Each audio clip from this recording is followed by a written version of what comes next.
As you're watching this, you're seeing the very first moments of my new DJI Mini 5 Pro Plus combo coming out of the box. Sorry the framing isn't perfect here, I just wanted to open it the moment it arrived.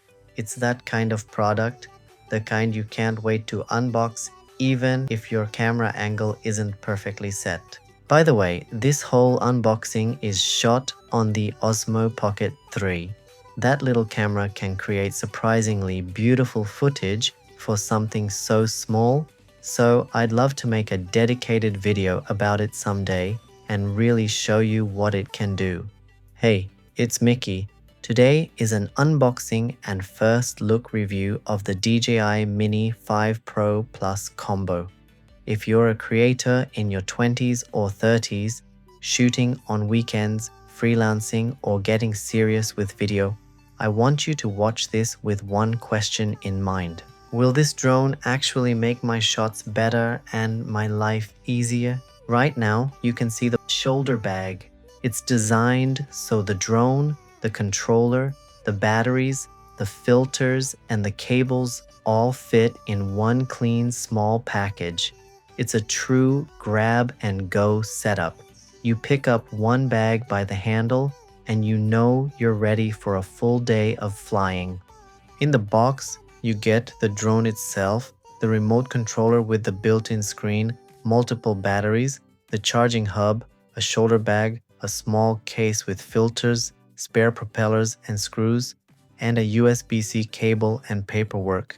In other words, this is a ready-to-shoot kit. You don't have to run out and buy a bunch of extra accessories on day one. You can basically unbox it, charge it, set it up, and you're good for a full session. Now, this is the drone body itself.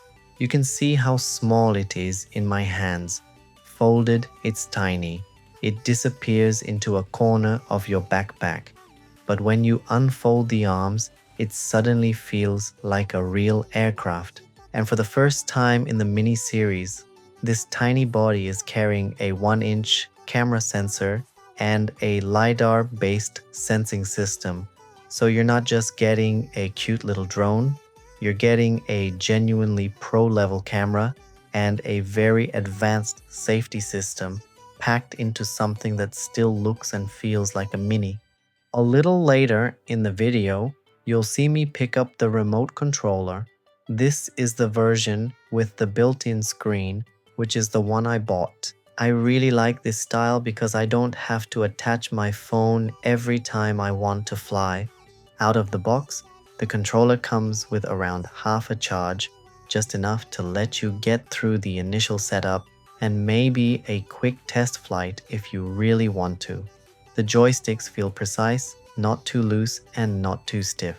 The grip is comfortable in both hands and the weight feels nicely balanced. On the front, you've got all the essentials: the record button, the photo button, a mode switch, and the return to home button.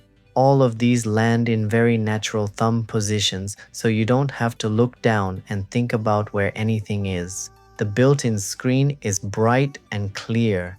Being able to fly without worrying about a dim phone screen or random pop-ups makes the whole experience feel a lot more like using a dedicated camera than a phone accessory.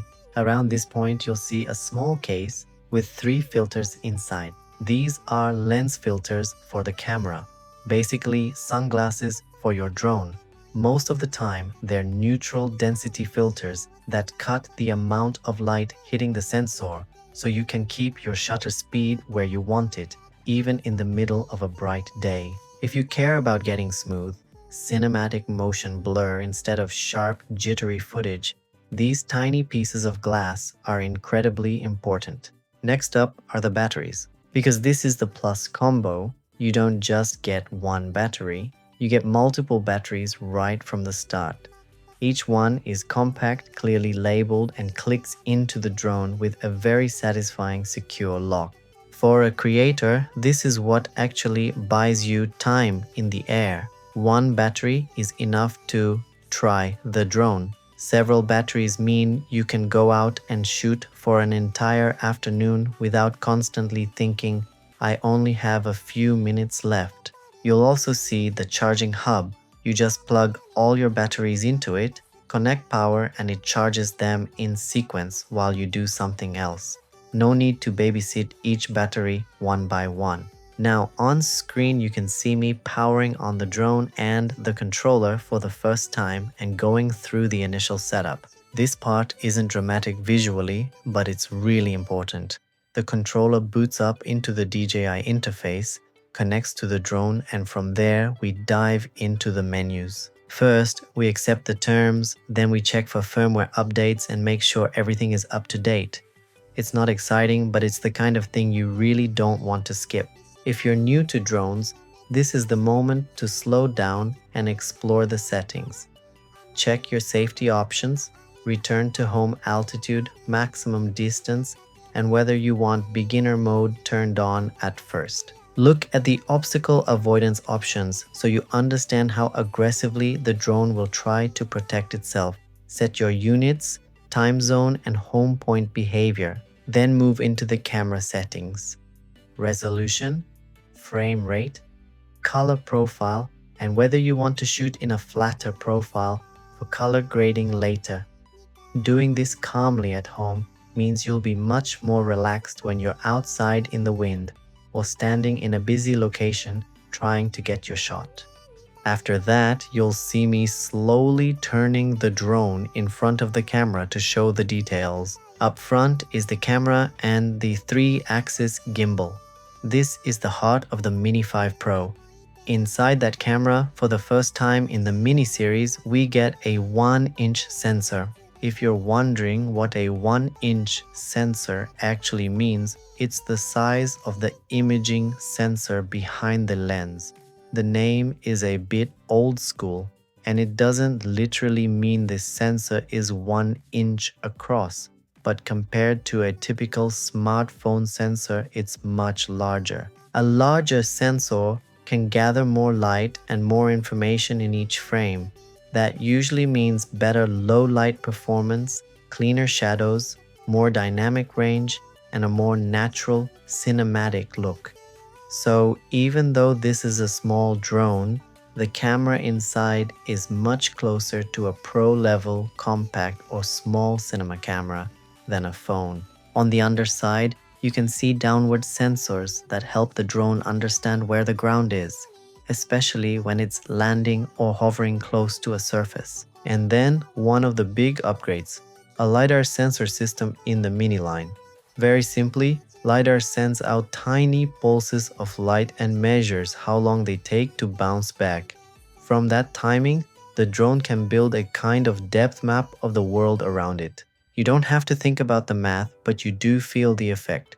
More reliable obstacle awareness, more precise positioning, and better help in low light or low contrast situations where normal visual sensors might struggle. Around the front and sides, there are also visual sensors that work together with LiDAR to detect obstacles.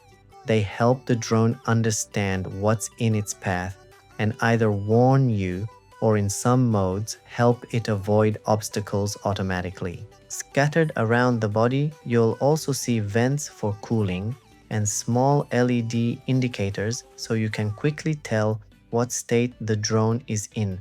Ready, recording, returning home, and so on. On the arms, the propellers are lightweight and foldable.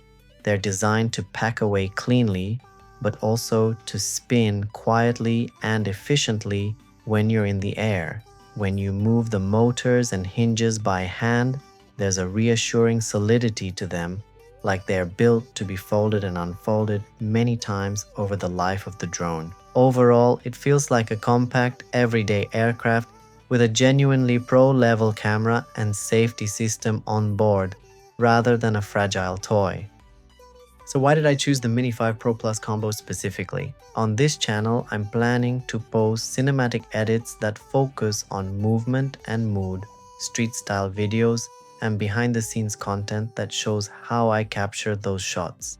I want to follow cyclists, skaters, and people doing what they love in the city and in nature. For that, I needed a drone that travels easily, flies long enough, and gives me footage I can really push in color grading without falling apart. And in this case, I also wanted something that brought truly pro-level camera performance and safety features into the smallest possible package. The Mini 5 Pro hits that balance of size, battery life, image quality, and safety. It might not be the biggest or most expensive drone in DJI's lineup, but it feels like a realistic daily driver, the one you actually bring with you instead of leaving at home. There's also the topic that everyone loves to debate with the Mini series, the weight. Officially, this drone is spec'd to sit in that under 250 grams class with the standard battery, and because of that, you'll see a lot of discussion online. People weigh their units, compare different battery options, and talk about how that number interacts with regulations in their own country. I'm not going to dive into legal details in this video, but for me, the key idea is simple.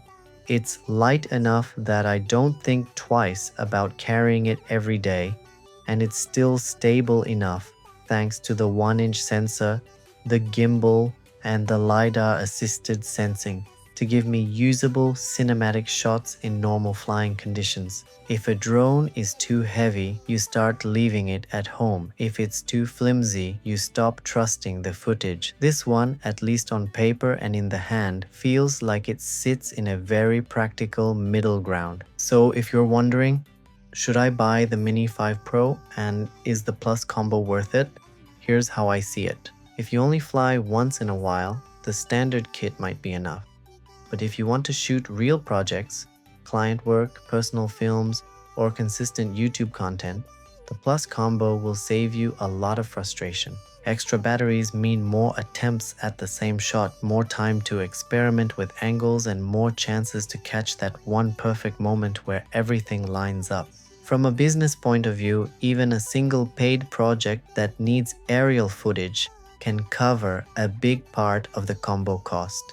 And from a creative point of view, one strong drone shot can completely change the way your story feels. This video is just the unboxing and my first impressions. From here, I'm going to take this Mini 5 Pro into the city and into the mountains, film people doing what they love, and then show you the finished edits plus the settings and shooting techniques behind them. If you want to see what this drone can really do in the hands of a solo creator, not just on a spec sheet, stick around. Let me know in the comments, what would be the first thing you'd film with it? If this video helped you, consider subscribing so you don't miss the upcoming flights and cinematic edits. And feel free to drop any questions about the drone or about drone filmmaking in general. I'll be checking the comments. Thanks for watching, and I'll see you in the next flight.